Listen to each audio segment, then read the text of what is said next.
Shalom, salam sejahtera untuk kita semua. Perkenalkan, nama saya Emily Angelika Lestari dengan NIM 11S21052 dari Prodi S1 Informatika.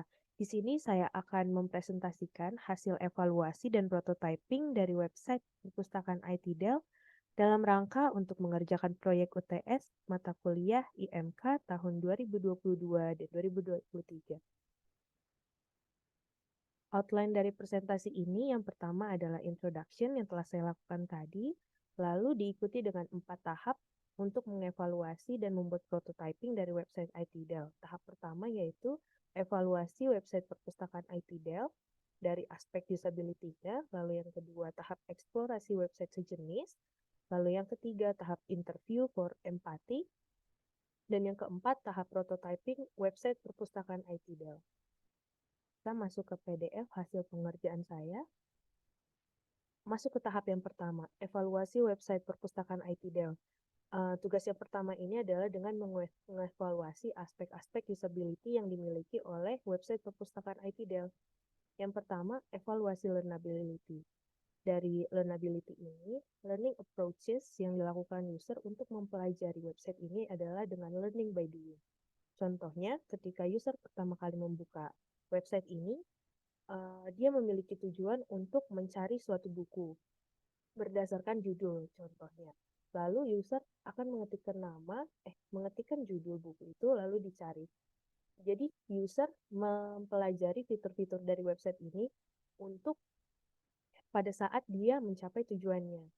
Lalu yang kedua, learning approaches-nya juga bisa dari learning by watching atau mengamati user lain sedang menggunakan aplikasi ini. Contohnya, biasanya user atau kita sendiri menggunakan website ini tanpa melakukan login. Lalu ketika melihat orang lain, ada tampilan yang beda ternyata. Ada tampilan yang berbeda ternyata karena dia telah melakukan login. Jadi setelah kita melakukan login, maka ada fitur tambahan yang muncul di aplikasi ini, di website ini. Seperti ini contohnya, ini adalah fitur tambahannya dan jika diklik salah satunya yaitu lihat bahan pustaka yang dipinjam, lalu di sini bahan pustaka yang kita pinjam itu muncul dan kebetulan saat itu saya sedang meminjam 2 bahan pustaka. Terus aspek selanjutnya di dalam learnability itu ada interaction style. Interaction style pada gaya interaksi pada website ini yaitu yang pertama ada menu and form. Menu and form contohnya seperti di sini ada menu kita mencari buku, lalu kita mengisi form untuk menggunakan fitur tersebut. Dari menu kita tekan, lalu kita mengisi form untuk mendapatkan tujuan kita, untuk mencapai tujuan kita sebagai user. Lalu ada konsistensinya itu berupa konsistensi internal. Sebenarnya di sini hampir keseluruhan dari aplikasi ini mirip cara penampilannya contohnya. Di sini semuanya berwarna biru. Tapi konsistensi internal yang saya highlight di sini, cara penyajian, cara dia menampilkan menu-menu, contohnya mencari buku, maka menu yang tampil seperti ini. Gitu juga ketika kita mencari lokal konten dari IT Del. Lokal konten itu seperti skripsi dari cutting yang disimpan di perpustakaan.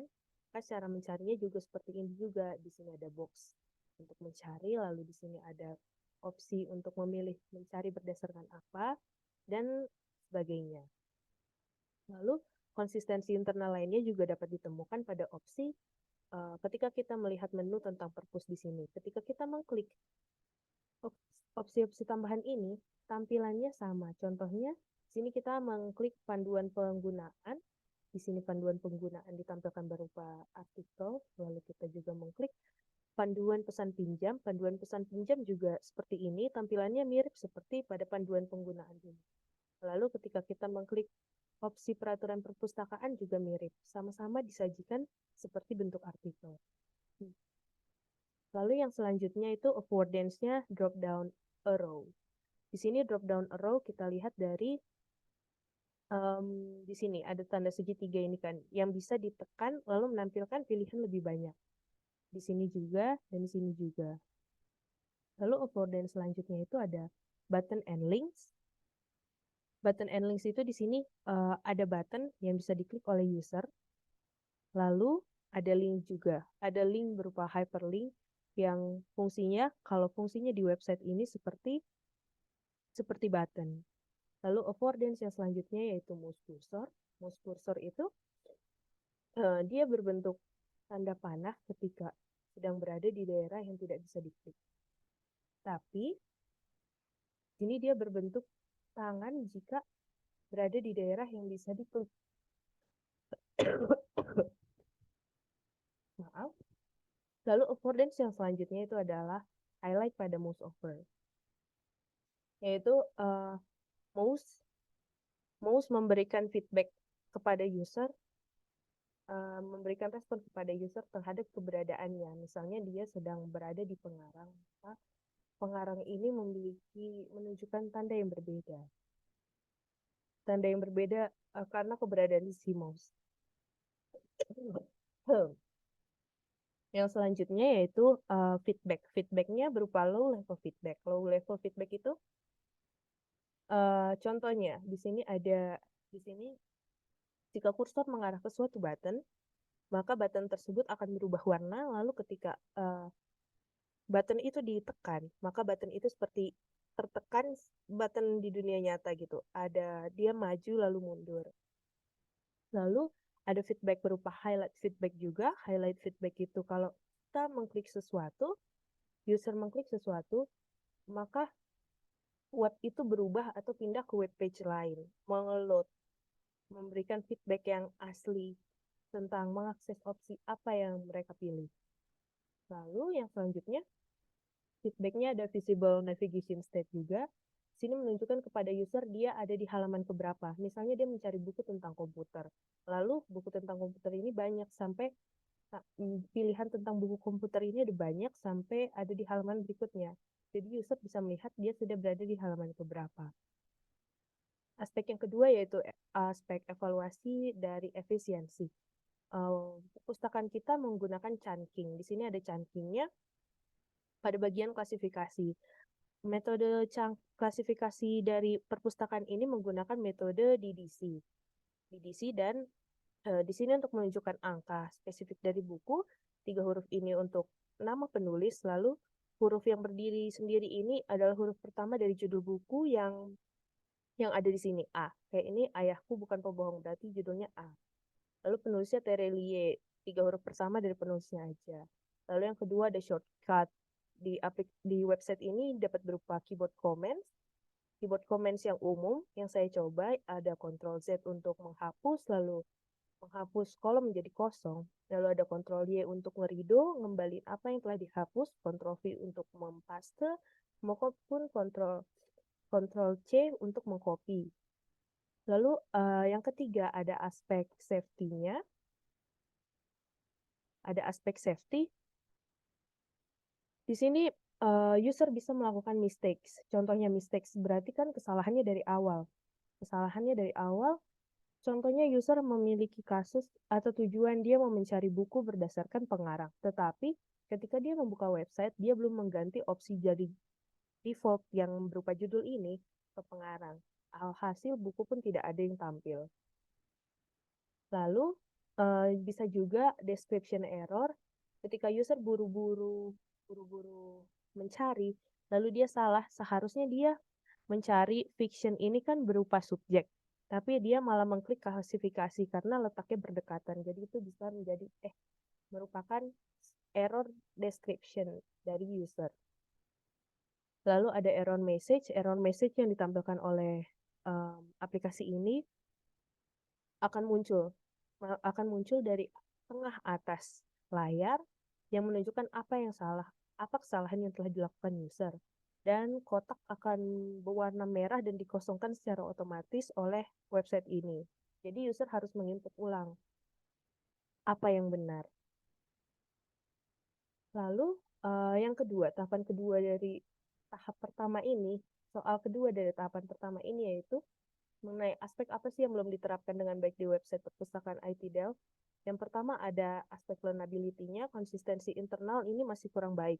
Contohnya di sini button login itu tulisannya masuk, tapi ketika kita klik tulisan dalam formnya malah bertuliskan bahasa Inggris, login form.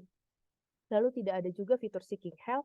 yang membantu user menyelesaikan masalahnya, lalu tidak ada penggunaan direct manipulation sama sekali. Terus dari aspek kedua yaitu efisiensi, tidak adanya default dan pending delete dan autocomplete untuk membantu user dalam mempercepat pekerjaannya. Tidak ada history juga. Lalu fitur pinjam pada website ini tidak dapat digunakan.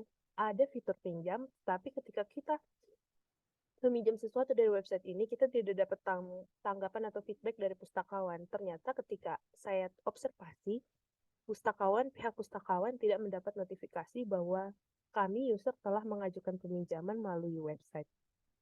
Lalu, letak button login yang tidak mencolok di sini membuat user kebingungan, mungkin mencari di mana adanya letak button login. Lalu selanjutnya tidak ada fitur untuk membooking ruangan di perpustakaan secara online. Padahal di perpustakaan kita bisa melakukan pembookingan atau pemesanan ruangan. Lalu aspek yang ketiga adalah safety.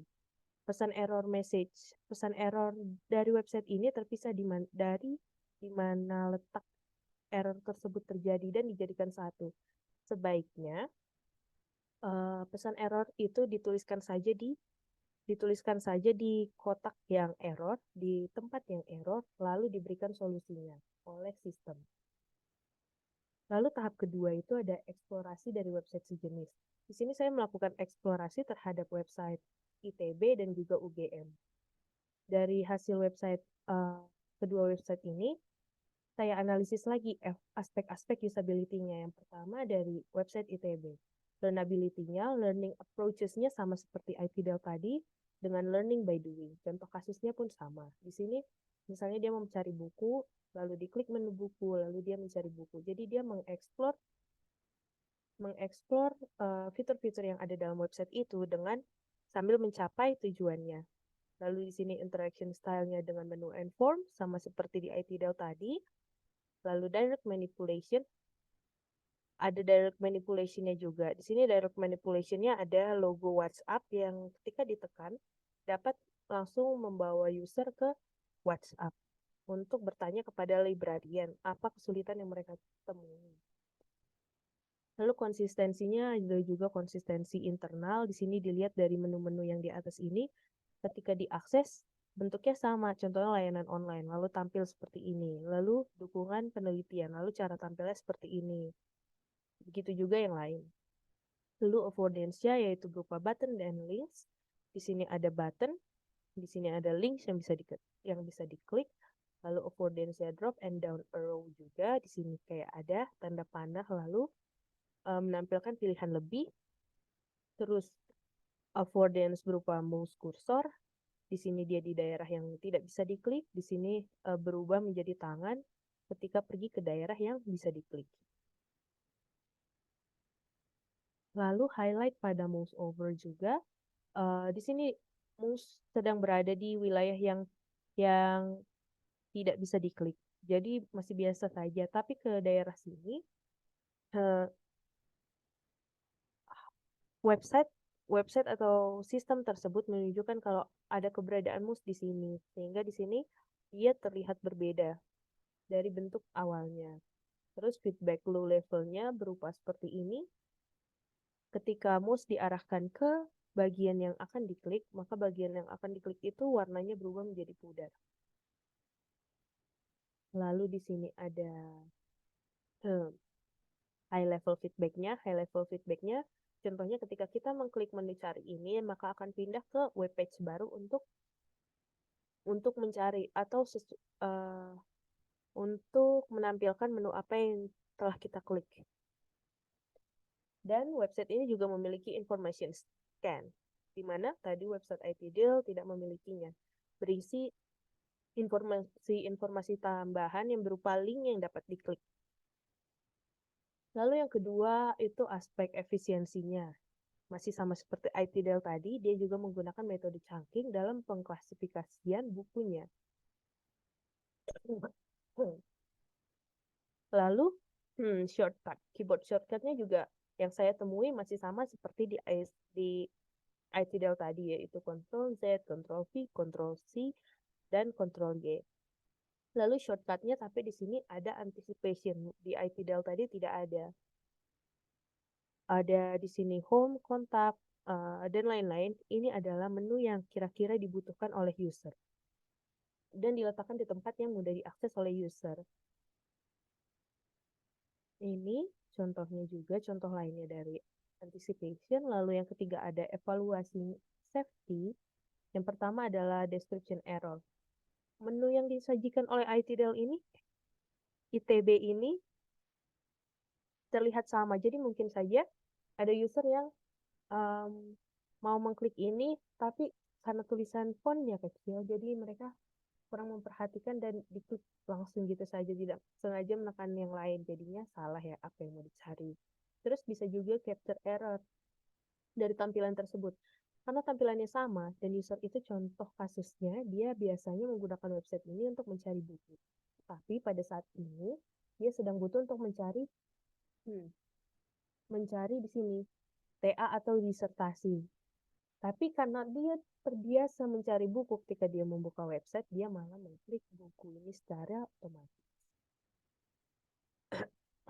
Error message yang dimiliki oleh website ITB ini contohnya. Akun Anda tidak dikenali dan tidak dapat masuk karena saya tidak punya akun ITB.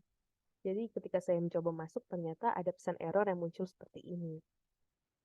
Lalu yang keempat itu utility dari website ini.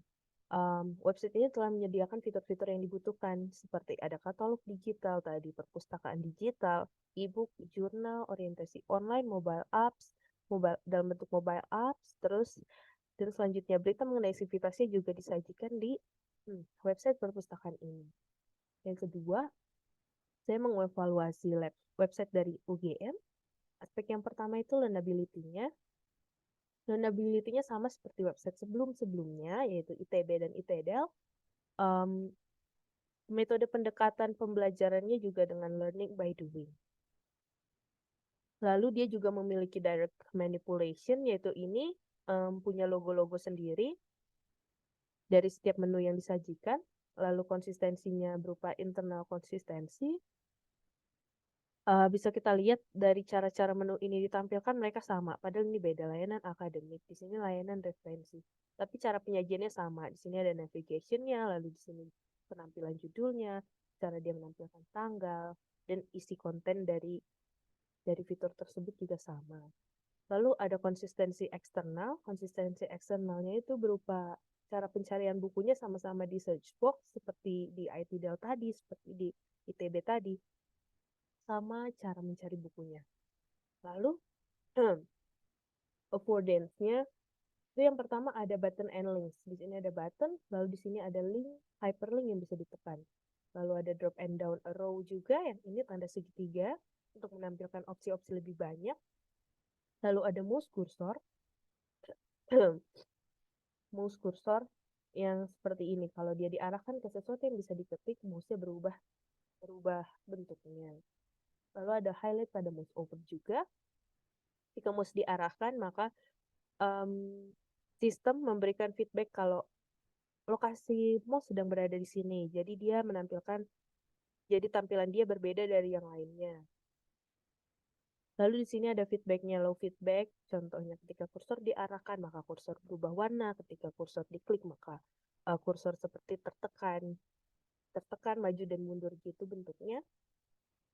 Lalu juga di sini ada high levelnya. High levelnya dengan kalau kita mencari atau mengklik suatu menu, maka di load ke page yang baru. Ini contohnya, kita mencari buku lalu terload, di sini terload dan pergi ke web page yang baru. Terus feedback visibility-nya berupa visible navigation state. Di sini ada breadcrumbs, contohnya breadcrumbs. Ada beranda di sini, tampilan beranda. Sebelumnya dia dari beranda, lalu dia mengklik ke layanan academic resource. Jadi kita bisa balik lagi ke beranda melalui menekan tombol beranda yang ada di sini. Hyperlink beranda ini. Website ini juga memiliki information scan. Lalu yang kedua, evaluasi efisiensinya, ada keyboard-nya berupa keyboard shortcut yang saya temukan masih sama seperti yang di ITDL dan ITB tadi. Lalu juga ada shortcut autocomplete. Sedangkan di ITB dan ITDL tadi tidak ada autocomplete. Di sini kita mau mengetikkan sebagian judul lalu muncul pilihan-pilihan judul yang ada yang kemungkinan diinginkan oleh user. Lalu ada anticipation juga seperti di ITB tadi, menu yang sekiranya penting bagi user ditampilkan di tempat yang mudah diakses. Lalu evaluasi safety-nya di sini ada error message ketika kita salah melakukan login, maka ada tulisan yang muncul, the credential you provided cannot be determined to be authentic. Terus utility, fitur-fitur yang dimiliki oleh website ini sudah baik. Fitur yang dimiliki antara lain ada katalog buku, booking, e-journal, katalog, integrasi UGM, pusat bantuannya, berita kampus, agenda kampus, dan galeri. Aspek usability yang baik yang ditemukan dari website luar itu yang akan digunakan untuk perbaikan website ITDL antara lain dari efisiensi, adanya fitur untuk membooking ruangan perpustakaan secara online. Ketimbang user harus datang ke perpustakaan, pergi ke pustakawan untuk membooking, padahal saat itu mungkin ruangan tidak ada. Jadi dia buang-buang waktu untuk sudah mengantri di pustakawan. Seperti itu, lalu yang kedua ada efisiensi, adanya autocomplete saat user sedang menginput barang yang akan dicari. Jadi itu memudahkan user atau mempercepat pekerjaan user juga. Safety, memberi solusi pada user saat terjadi error, seperti di website sebelumnya, ITB dan UGM, memberikan saran kayak kalau lupa password maka ada hyperlink menuju ke forgot password untuk mengubah password atau membuat akun. Lalu ada juga safety dengan membawa button login berbeda dari yang lain, dan learnability yaitu konsisten dalam penggunaan bahasa pada website. Bahasa Inggris terus sampai habis, bahasa Indonesia terus sampai habis, nggak dicampur-campur. Lalu ada learnability, setiap buku yang ditampilkan disajikan cover bukunya. Lalu selanjutnya di sini ada tahap 3 interview yang telah saya lakukan. Saya menginterview 2 orang. Yang pertama itu Debbie Manalu dari D4RPL 2022 dan Rusdeni Haryanja dari D4RPL 2021. Di sini hasil dari interview, di sini pertanyaan interview saya yang bisa dibaca di dalam dokumen saya. Lalu di sini hasil interviewnya. Yang kemudian hasil interview dan hasil eksplorasi website dari luar situ akan saya jadikan acuan untuk membuat prototyping. Prototyping yang saya lakukan di Figma. Lalu di sini ada user persona yang telah saya lakukan berdasarkan interview yang telah saya lakukan kepada dua perwakilan user yang saya wawancarai.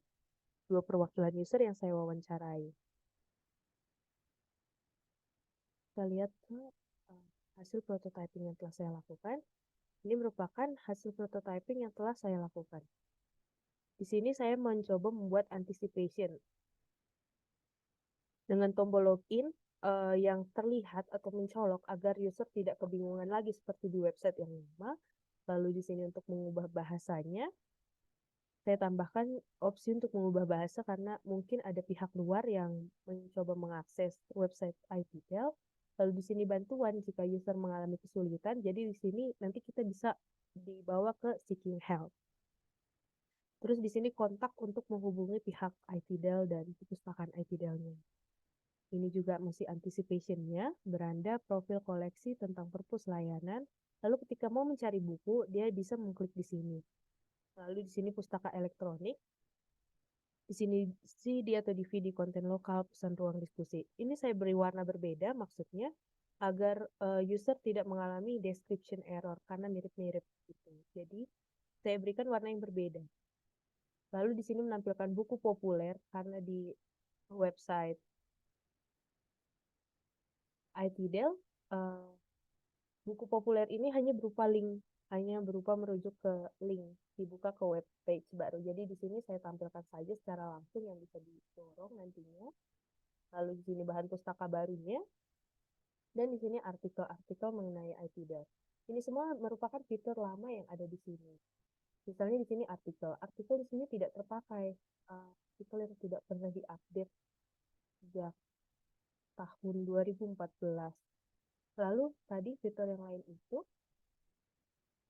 kayak buku baru saya ambil dari sini, ini rating bahan pustaka saya ganti menjadi buku yang populer, lalu di sini bahan pustaka baru yang nanti di website yang baru diharapkan ditampilkan di depan.